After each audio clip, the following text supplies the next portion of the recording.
Welcome to ట్రూ9 న్యూస్. విశాఖపట్నం స్వర్గీయ ఇందిరాగాంధీ ప్రధానమంత్రి ఆనాడు కాంగ్రెస్ పార్టీ ఆధ్వర్యంలో ఆంధ్రులకు చౌకబారుగా ఉక్కు పరిశ్రమ నెలకొల్పి ఇవ్వడం జరిగింది.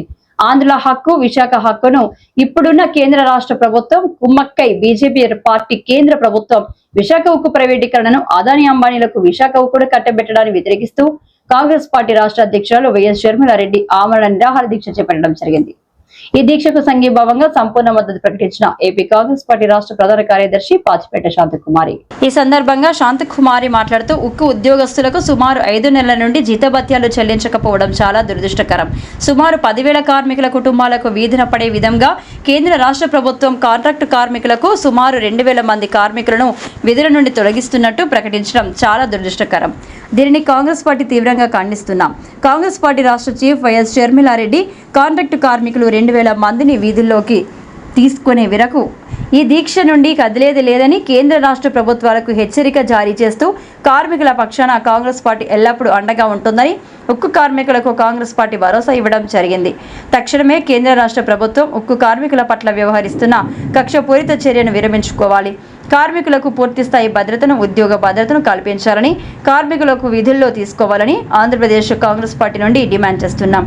ఈ కార్యక్రమంలో వేలాది మంది ఉక్కు కార్మికులు, కాంగ్రెస్ పార్టీ నాయకులు, కార్యకర్తలు భారీ ఎత్తున పాల్గొన్నారు.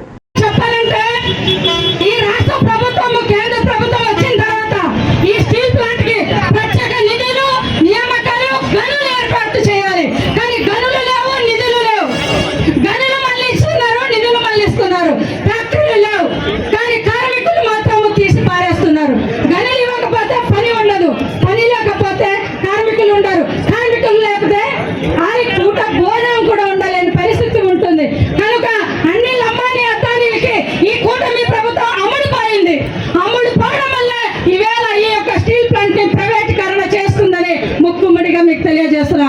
కేంద్ర ప్రభుత్వం దిగేచ్చేత వరకు మనమందరూ కూడా పోరాటం చేయాలి. ఇవేళ ఎటువంటి రాయితీలు కూడా ఈ స్టీల్ ప్లాంట్ కి ఇవ్వకుండా ఇవేళ మోసం చేస్తుంది. ఇవేళ ఉద్యోగస్తులు కనీసము ఉద్యోగస్తులు చేస్తున్నటువంటి భరోసా బాధ్యత కూడాను లేకుండా ఈ ప్రభుత్వం వ్యవహరిస్తుంది.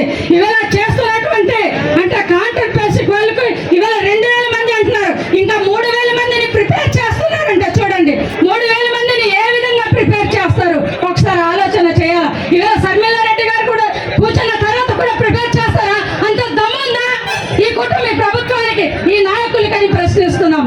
ఇవేళ మా ఒక నాయకురాలు కూర్చున్నారంటే తన ఒక మహాసంకల్పమే ఈ ఒక విశాఖ స్టీల్ ప్లాంట్ కి ఒక ప్రత్యేకత అని నేను తెలియజేస్తున్నాను.